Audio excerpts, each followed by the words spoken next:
Hey, soccer fans, thanks for hanging out with us on this week's episode of Between the Posts, where I'm joined every single week by Matt, and we preview the upcoming weekend in the Premier League. How's it going there, Matt? It's a beautiful start to the season. What can you say? 2-0 on our parlays, Jason. Two winning weeks for both of us. I think I'm up a good almost 4 units already. So it's really going well. Seeing the card well, and let's just keep kicking on. Let's keep it rolling. That's right, 9-2 on the Premier League season, 2-0 on the Between the Post parlay of the week, which you can, of course, get that at the end of today's show. We're joined every single day here at 12, or every single Thursday at 12 p.m. Eastern Time, Thursday at 12 p.m. Eastern Time. Let's jump on into it. It's match week number 3, where the action starts on Friday afternoon, where you've got Chelsea at home at Stamford Bridge against Luton Town. And Matt, I'm getting a big boy club at home against newly promoted, and these are the times I have no confidence in a Chelsea money line. I've got no confidence in a Chelsea clean sheet, Chelsea team total. What are the times these days when you're getting a big boy club against newly promoted and you're not just throwing your cash at it, Matt? Yeah, I think that Chelsea will do well here, but I mean some new injuries, with no Reece James in there.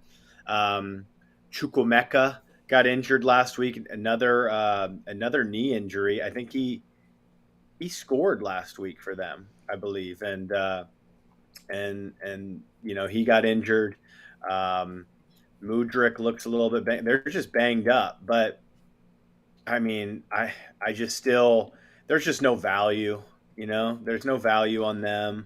Luton, tough to say really, with what they're gonna come out with. I mean, they looked awful in match day 1. No match day 2 for them. So you can at least say like, all right, we got our butts kicked. Now we've had a little bit extra prep time to get ready for a big Friday night under the lights. But their defending was so poor against Brighton. I have no confidence in them either. So yeah, it's kind of one of those where it's tough to find the value. I mean, the only thing that I would say if I had to would be maybe I was going to say Chelsea win to nil, but then you look at, I mean, these two teams have faced twice in the FA Cup in 2021 and 2022. The first one was at Stamford Bridge in 2021. That was a 3-1 for Chelsea, so 4 goals. And then last season they met, and it was on the road at Luton, and Chelsea won the match 3-2. And we know that Chelsea have just had such a big turnover of players, so you kind of have to throw those results out the window. Luton did score, though. You can at least say Luton did score against Brighton. Their XG was good too. It was over 1 at 1.26, so they earned the goal. Yeah, we know that the manager really has kind of a gung-ho approach, and he doesn't really care too much about defending. So, there's been a lot of goals. Maybe still some good weather. So maybe I'll take away what I said, maybe of a Chelsea win to nil, and I would say goals. Goals. I would look at this one too, Matt, and I kind of agree. You can get both teams to score right now at plus money. Again, that Luton Town that was able to score in the Amex on the road at Brighton, creating 1.26 for an XG. You got a Chelsea team that's in flux, trying to work in all these new pieces. They're probably going to get stronger, though. Caicedo is probably going to come in from the start as opposed to coming in off on the bench, so that'll make it a little bit tougher there for Luton Town. I'm really only interested in goals. I think last week you hit, I can't remember what the play was, but you said money line with both teams to score, and that hit. That may be the way to go here, both teams to score in a Chelsea money line. Yeah, I think maybe, Jason, a good parlay leg would just be the over 2.5 at minus 190, or you could look over 3 at minus 125. Could maybe even try to find an over 2.75 as a leg at minus 165. But yeah, this is a tricky one, and it's pretty much just going to be a pass for me. Yeah, that's on. It is going to be a tough one. All right, let's move over to Saturday's action, where the first one that kicks off in the morning time is Bournemouth at home welcoming Tottenham, a Tottenham team that we know that we can expect goals in their matchup. Goals, goals, goals. It cashed over 2.5 against Brentford. Did not cash against Manchester United. United had the chances in the first half. That was their opportunity, to cash out over 2.5. And then the second half, it certainly got away from them, and certainly got away from them when Tottenham was able to score first. I still think you're going to get goals, though, in this fixture. Bournemouth, they've had a good XG in both of their games. They've been able to score against West Ham. They've been able to score against Liverpool. Their XG in both of those games was over 1.5, so they're creating chances both home and away. The head-to-head looks great for goals. The 3 of the last 4 have seen 5 goals in each of those, with each of those games being a 3-2. I'm on both teams to score. I think Bournemouth is going to be better this second time around in the Premier League, and certainly they're going to be better at home, where teams are better at home. Still a little bit shaky of a defense there by Tottenham. Man United didn't get a goal, but they certainly created enough chances in the first half to earn a goal. I like both teams to score over 2.5. I'm going to keep playing that over 2.5 angle here in Tottenham matches, at least in the early going. How do you see this one? I see it just the way that we kind of had it on the preview show when we talked about Spurs. Postecoglou, he's a very attack-minded manager, and we know that this defense, it's pretty shaky, to say the least. The one bright spot for Spurs has definitely been Basuma in the 6. He looks back to his best and looks like what they bought, from Brighton a couple of seasons ago. He didn't have a good debut season for Tottenham, but he looks right up for it. Last 7 Premier League matches that Tottenham have gone on the road, they've conceded, and they've also scored. So this is the best play, I think, on the board this week, and I'm right there with you. Both teams are scoring over 2.5 goals. Love it. Love it when you just got an easy over, what you project to be an easy over, and we're both seeing it the same way. Love that. All right, let's go ahead and cash over and both teams to score in that fixture. Let's move it over to Old Trafford now. Manchester United will be at home against Nottingham Forest, where they've won the last 4 head-to-heads via 1-0 up against this Forest team. So you're seeing a class in talent, a class in clubs, with Manchester United obviously being superior than Forest. Forest on the road, right? Love fading Forest on the road. So this seems like a sweet spot just to go ahead and take Manchester United, money line, maybe a parlay with it over 1.5, maybe do a Manchester United team total. I've got extreme pause, though, before I go ahead and do something like that. They're still playing Rashford at the number 9, as Højlund and Martial are still not match fit. And Rashford is completely out of place. You're seeing it age 2 weeks so far of the Premier League season. He's just not a striker. He's a winger. He's playing out of position. He looks extremely uncomfortable, not making the rect runs to get service into him. They've also got a midfield problem with Mason Mount. 2 games now. He looks absolutely terrible. I think they actually got a gift with Mason Mount being injured from this one, because now they can slot Eriksen back into the number 8, and I think you're going to get some of that good chemistry. I think you're going to see Bruno peeing better. He's been really poor the first 2 games. Getting the Casemiro, Eriksen, and Bruno midfield, which is what was clicking last season, I think is going to maybe help this team. So it's still going to be an extreme pause for me. We're waiting to see if Martial is going to be fit. If you get Martial back at the number 9, you can kick Rashford out at the wing and put Garnacho on the bench. I'll really be interested in Man United. But this is an absolute lineup checker, the way United's been playing. Sitting here today, I think Forest is going to be better this season on the road. Another team that knows what it's like now to be in the Premier League. I think last season, whenever you're in your first year of the Premier League, it's kind of like, what do we do just to survive? They've survived. Now they can be better this season. I like both teams to score and probably an over 2.5 without looking at lineups. Yeah, I think this is, just looking at the trends, this looks clear cut. I mean, Forest have only won 1 match out of their last 20 on the road. But they have, they concede so many goals. They've allowed a goal in each of their last 11 on the road. But they have been scoring. This Forest team is scoring, and you kind of mentioned it with Rashford up still at playing the number 9.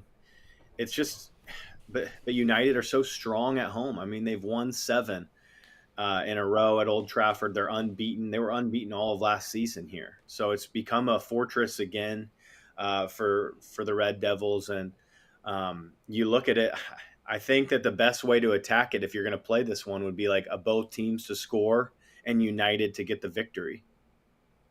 Yeah. But again, it's just, I still need to see more. So it's just, no value really here. Do you also need to see more in terms of lineup? Like, let's just say they're going to roll out the same 11 guys outside of Mount, right? So Eriksson, is going to swap them. But if you're sitting here and you get Rashford at the 9, you don't need to see any more? Or you're saying you need to see more, including the lineup seeing more? Like, you're not betting it because you need to see a lineup. I think it's a boost. I think that Eriksson is a boost over Mount personally. Like I think that they should have started Mount coming off the bench as a new player on the squad, and I think that Eriksson, yeah, he provides a little bit more possession based play for them, and yeah, you're just gonna have to snuff out the counterattacks here, but.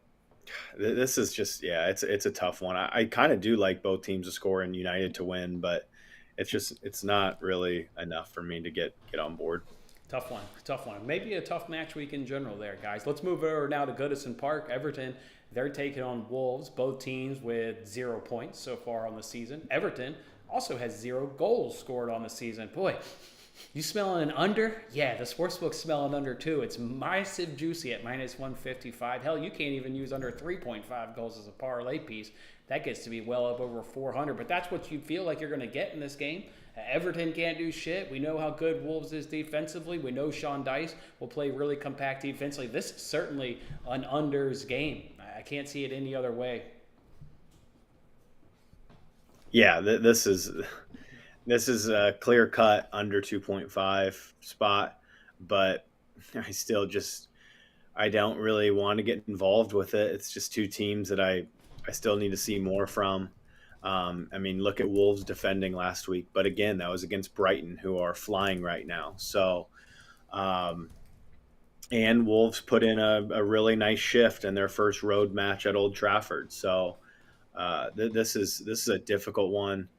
Still don't have the upfront attacking quality in Everton that you want to see. No Mateus Nunes for Wolves, and we know he's a very important piece to them. So I'm just going to leave it alone. Yeah, this is a tough week, tough card, a lot of big favorites that just don't really feel like getting involved with. Is that no Nunez because of injury or because of the City pending transfer? No, he got a red card last week. He had 2 yellows. He got pretty pissed and shoved one of the Brighton players. Yeah, I'd be pretty pissed too. You gave up 4 goals at home at the Molyneux. Yeah, okay. I guess I missed that one. That's going to be a loss. Obviously, a top player. Again, Manchester City's looking to maybe buy him this summer transfer window. So yeah, that's certainly a blow not having him. They didn't get their one overturned. Only Liverpool can get red cards overturned. We can't help out Wolves. Just going to pile on Wolves. Is that what the league's doing? Can't give them a penalty against United. Can't resend a red card, but going to resend Liverpool's red. All right, bagging on Wolves. Well, hey. Well, that's kind of the difference. Is like I think that the straight red you can appeal. Versus like the 2 yellows, and they were both clear cut. Like you can't really do anything about them. I still think, and it's happened in the Arsenal game with Crystal Palace with Tomiyasu picking up the second yellow. The second yellow should be reviewable. If that's the second yellow that obviously then gets a red card, we should be reviewing the second yellow. That was a pretty light jersey pull of IU as he spins off of him. It's tactical, so I get it, but that was pretty soft. That was pretty soft. It was never a second yellow on that. Yeah, they definitely. Yeah. I totally agree with you. That's what I was thinking in my head too. Like the second yellow needs to be reviewed now. I mean, the first one, it sucked too because it was like they talked about it. One of the players, like Havertz, had the ball for a really long time, was holding on to it. It's almost like he should have been the one to get the yellow. Then it goes to Tomiyasu. He only has it. He has it for less than 10 seconds, and then they book him, basically from what Havertz did. So, yeah, I couldn't agree more with you on the review process of that. Yeah, it was a bad call, but yeah, he won't be able to see this weekend either. I do agree with you there on that first yellow. Watch the game. Even the commentators mentioned he had it for 8 seconds. Like 8 seconds is too long. You got to throw the damn ball in. But when you add it all together with what Havertz did, yeah, now it's a really long throw in, and he gets blamed certainly. But he was 8 seconds. Even 8 seconds is too long. But I hear you. All right. Well, speaking of Arsenal, let's go ahead and talk about Arsenal. They're at home this match week against Fulham, and been betting Arsenal the first 2 weeks. Been treating me quite good betting Arsenal the first 2 weeks. but they haven't looked all great. This is the match where I'm thinking that they can really maybe have their breakthrough. They're at home, which obviously we really like that. Fulham is just going to struggle. Kind of talked about it on our preview show. I thought not having Mitrovic and not replacing Mitrovic properly was going to hurt this team. You're kind of seeing it. Low XG compared to last season's numbers. Not then, obviously, the offensive production as well. And Arsenal maybe struggled a little bit against Forest in terms of the XG, looked better against Crystal Palace. Their numbers were weighted down a little bit because the last half hour they played down a man and they just played completely, obviously, defensive with 10 men. Arteta said they hadn't even trained yet this season on defending with 10 men. So they kind of just threw offense out the window for that with that last 30 minutes. So that's why their numbers are a little bit down. Up until that point, they were creating against Palace. It was always going to be tough at Selhurst Park, but I liked what I saw from them. I'm expecting them to have their breakthrough game this week. A team total looks good. An Arsenal win by a margin looks good. I even think they keep the clean sheet. That's how bad Fulham's been. What about for you, Matt? I see it the exact same way. I think that this is a blowout. But I also think that I think to make that blowout happen, I think that they keep a clean sheet. You can find that at, minus 110 for Arsenal to keep a clean sheet, or you can just do the win to nil and find that at a plus price. But then, you also just kind of like them, minus 1.75, minus 2 on the Asian handicap, team total. I think that they'll get back to their best here, back at the Emirates. I think that the Palace, they controlled the game, but there weren't a lot of clear-cut opportunities. Credit to Palace there. Palace looked pretty good. They look solid, as you'd expect under Roy Hodgson. So we called that one exactly the right way. We said Arsenal to squeak by here, right. And we had to hold our nose a little bit. My ass was quenched. I was moving. I was like this. I was like this. Every 10 minutes, I was moving a body position. I was extremely uncomfortable, Matt, but you came through. You came through for the people. I did. And it was at minus 175 when we gave it out. And I thought maybe the line could dip, maybe minus 150. Minus 150 is fine. But then you get to the opening of the match and it's like, oh my God, it's Arsenal minus 10 here. Like this is not looking great for us. But yeah, Arsenal should take care of business this week. That's a wild shit. This one could make my card, but it's nothing going to be really official here right now. I'd like to see some lineups just to check all the boxes before I would get on like a win to nil or a minus 2 on the Asian handicap. I think I know what you'll get from a lineup. Zinchenko should come back in from Tomiyasu. Mentioned he's got the red card, but Zinchenko was on the bench anyways. He was knocking on the door to come back in the lineup. Now it's just, he was always, when he's fit, going to be better than Tomiyasu. So he's not going to hold him out of the lineup. Now he's definitely coming to this lineup. I love him. They slide him up in the midfield, kind of like what Trent does, kind of like what John Stones does. I love Zinchenko in the middle of the pitch. I think he provides some really good quality. So this was, it's a full-on blowout. I've never seen a money line move like that. We do minus 175 and it's minus 110 at kickoff. That was some wild shit. Arsenal coming through for the people. Love that. All right, let's move it along now. We've got Brentford taking on Crystal Palace. Matt, you kind of from time to time love to bring up like the history and the head-to-head of clubs. How about the last 4 head-to-heads have all seen under 2.5? How about the last 4 head-to-heads have also seen all draw? I'm thinking under 2.5 in a draw. It plays in good with Crystal Palace. Now stingy they are away from Selhurst Park. They don't have a lot of offensive quality. Brentford may be tough, but you saw it against Arsenal. Palace has a good defense, and that's kind of who they've been. Pesky Palace, right? That's why everybody loves that phrase of pesky Palace. I love under 2.5. I probably won't bet the draw, but under 2.5 looks good. You have got you immediately kind of opened up my eyes here on this one, Jason, because you look back to last week's match, and I was texting my Arsenal buddies during the match, and it's like one of my buddies is starting to like freak out with the 10 man, and like what I was like, look, Palace they're not doing shit. Like Palace haven't created a damn thing really all game. So, but then you look on the flip side, Palace is so solid at the back. Yeah, they're so solid, and Brentford. Who did they kind of ran through it last week? They played Fulham. They made Fulham. They played right through them. They did have like their 3rd goal in the last minutes of the match, but Yeah, I think that Brentford's offense, like this is one of the matches where they're going to miss like an Ivan Toney up top, I think, and because I think that Palace's center halves are so good and so underrated. Yeah, this looks like it's correctly shaded. You see the under 2.5 at -30 right now at DraftKings, and I agree with it. So I would only be looking unders here and really staying away from the winners market completely. Yeah, I agree. It's been a tough head-to-head over the past couple seasons. All right, let's move over now to Brighton. They're taking on West Ham here at home at the Amex. And I've played Brighton the first 2 weeks and gotten 2 good cashes. I'm going to keep saying it again. Until they're in the Champions League, until they show me they can handle playing midweek and weekend, I have no concerns with Brighton lining up one day a week and smashing whoever the hell is on the other side of the pitch. And they're going to stick it to West Ham just like they've gotten 2-4-1 wins to kick off this season.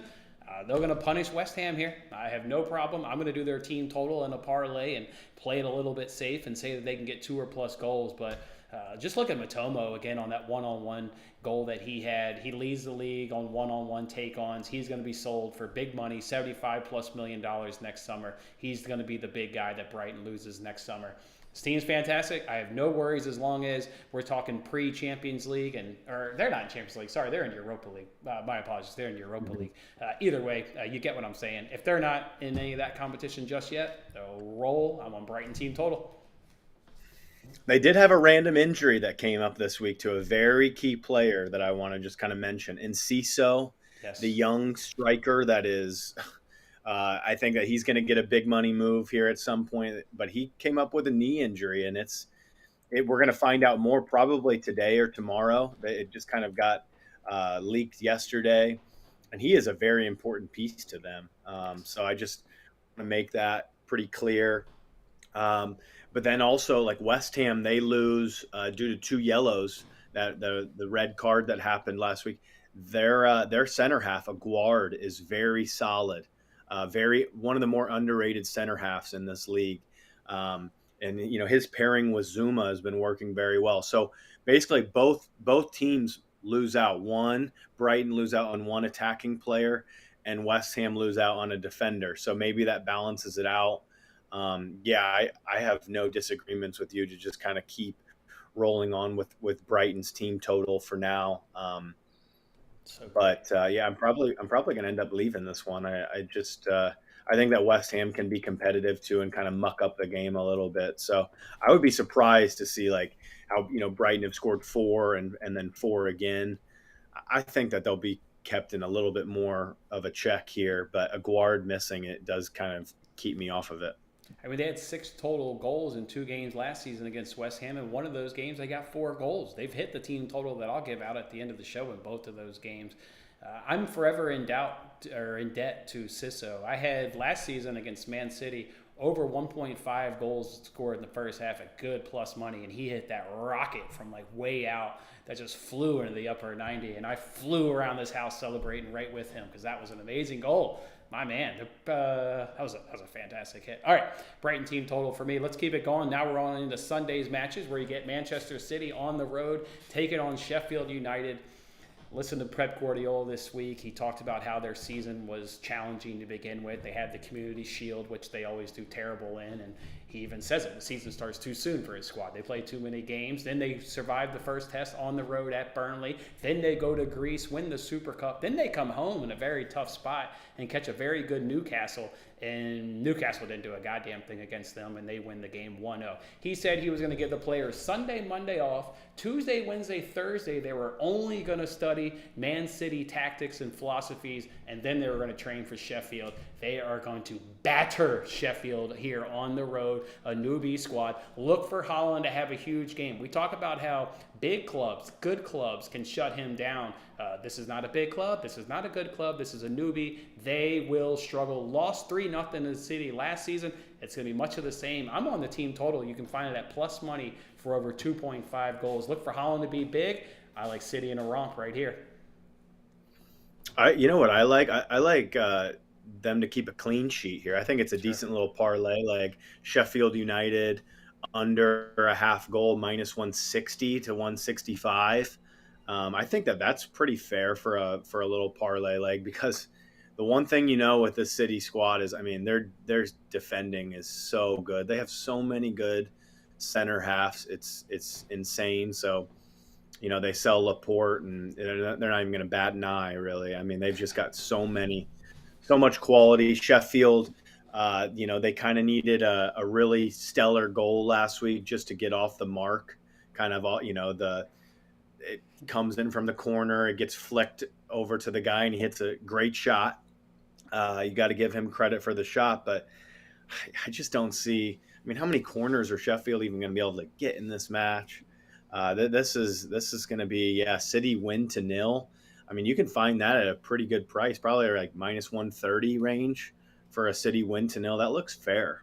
Yeah, I looked at Sheffield like under 2.5 shots on target. That's cashed in the last 3 head-to-head. You just don't get looks at their goal. And really what they did to Newcastle was impressive. That was a spot for Newcastle to get some amount of result in that game. They didn't do a damn thing against City. I like it. You bring up the clean sheet. That's certainly a new look. City's obviously going to get better. They've got Jeremy Doku coming over there by Rennes. He's an excellent dribbler. He's extremely fast. He's kind of like Matomo. He loves taking somebody one-on-one, kind of like a Sterling is kind of what he reminds me of. He's different profile than their current wingers, right? They love Bernardo, they love Mahrez and Grealish because they kind of hold up possession. Doku is going to give them something completely different. He's going to give them a full-on attacking winger. Look for him to jump into the squad. Obviously not this week, but look forward to that signing. All right, let's go ahead now and look at Burnley at Turf Moor, where they're going to be working Aston Villa. They're coming off their midweek thumping there of Hibernian and the Europa Conference League. Now we get Burnley. You've seen 3 of the last 4 competitive head-to-heads beat both teams to score. That's what I kind of like in this. I love Villa. I kind of even like their team total over 1.5. You can basically get that even money. But I'm looking for this Burnley squad to be better here at home. You mentioned Luton Town. They were the team, Burnley, that they didn't play. So they got an extra week's rest as well. I like both teams to score. Villa probably does pull it out. I mean, they're certainly a better team. But I like both teams to score in this one. Maybe an over 2.5 parlay too. Yeah, I'm in agreement with you because I love Villa's attack. Still think that their defense is a bit susceptible. And I thought that Burnley looked better than the result showed. It looked in match day 1, the 3-0 against the best team in the world. But Burnley, they pressed them. They created some chances. They scared City a little bit a few times. And now you're going up against Villa, who are not that same quality. And Villa, the Mings injury, they've got some others. So at the back line. So, yeah, I'm in agreement with you. I think that both teams score over 2.5. One of those it looks decently strong. I don't know if I'll get there, but I do think that that's, again, one of the better angles probably of the week. Yeah, I think this will be a fascinating matchup. I like to see what Vincent Kompany and Burnley can do at home against a good Villa squad. I'll be looking to learn some information from that and obviously help us in the future weeks. All right, one more game here in this last match week, and it's Newcastle taking on Liverpool. This is the one that's certainly the headliner of all the weeks, and people probably go into this matchup thinking goals. I'll be on the contrarian side of this. Under 2.5 goals is hitting 4 of the last 6 head-to-heads. Was really disappointed with Newcastle last week. I think under 2.5 is going to hit. It is massive at plus 190. Strap in, boys. It's going to be sweaty, but I love an under 2.5. We know how good Newcastle is at home, right? Conceded the least amount of goals last season at home. Nick Pope, love it. Give me an under, Matt. I'm sure you're not on this pick. I don't think it's the worst contrarian look at all. I mean, look at how solid Newcastle's defense has been, over the last year under Eddie Howe at home. You can still hang your hat on Liverpool having Virgil van Dijk, Konate, Alisson. I mean, Alisson's going to be able to pull off a couple saves, hopefully. It looks like Endo will start this match, I think, for Liverpool, which will give them a little bit more solidarity. It will push McAllister. That's the big thing. His preferred position, which is a big boost. And the line did react to that. The red card being rescinded, which was nice to see. That shows that McAllister does have value on this. I mean, that kind of stuff does matter to me. They were plus 210, and now that's been beat down to plus 200. When I first thought about this match before I even opened up the book, I was thinking that it would be like Pick'em slightly shaded to Newcastle, like a Newcastle like minus 140, minus 150 on the draw no bet. It's a little bit, the books have Newcastle as the slightly higher rated team, because we know that on this, like if Newcastle were at plus 125, that's when the sports books essentially say that the teams are equal. So they think that Newcastle is slightly better than Liverpool, and I can't get behind that. I don't agree with that. When you stack up these 11s, I do think that Newcastle, they've got I think that their defense can still get after, but I mean, Bruno Guimaraes is world class, that's for sure. Isak looking good. I mean, but I'm still going to get Mo Salah against Dan Burn. Mm-hmm. I mean, that's a nice matchup. Luis Diaz against Trippier. I mean, that's a fine matchup. Gakpo might start here up top. I don't know. Maybe it'll be Jota. Unsure on that piece. But yeah, it's a very difficult match. I do lean a little bit towards Liverpool plus a quarter. I think that they can get through this without suffering a defeat, and you would win half your stake on a draw. But it's not enough really for me, because Newcastle have shown how good they've been at home. Really? That's why they're favored. But I do think that's why. Yeah, and I think that Liverpool, for example, like they probably got some good film last week at least, against Man City, to be able to see how Man City played them. But City are a little bit above Liverpool right now. But this is tough. This is really tough. You wanting some good trends? Liverpool undefeated against Newcastle in their last 13 in the league. That's strong. I mean, yeah. that's really strong.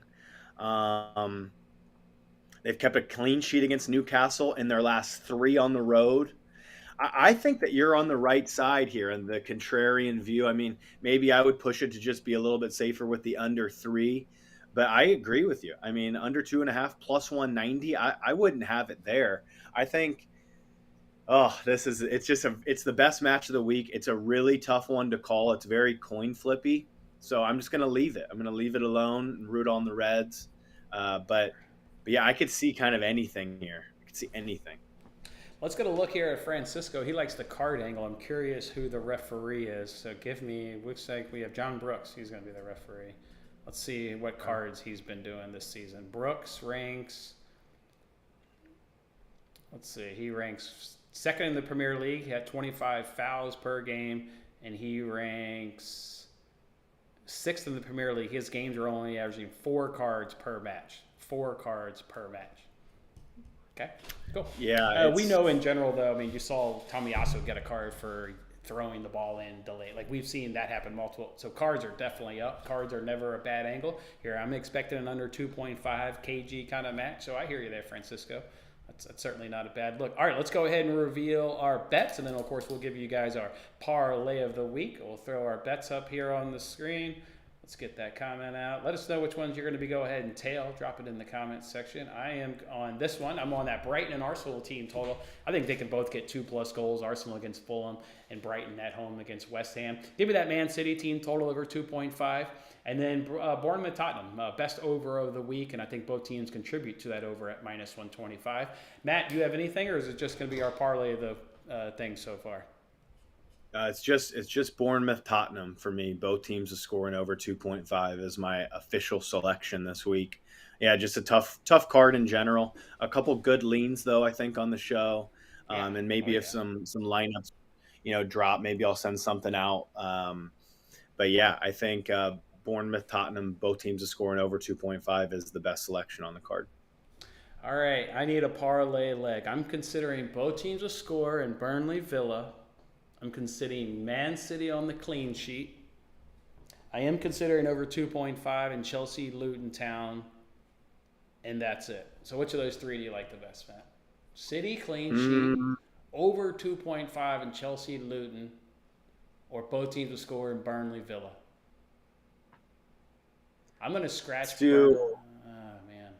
Yeah, I don't know. Well, you got to go to the parlay or parlay thing, and you have about 3 seconds to think about it. Oh yeah. Where's our little parlay graph?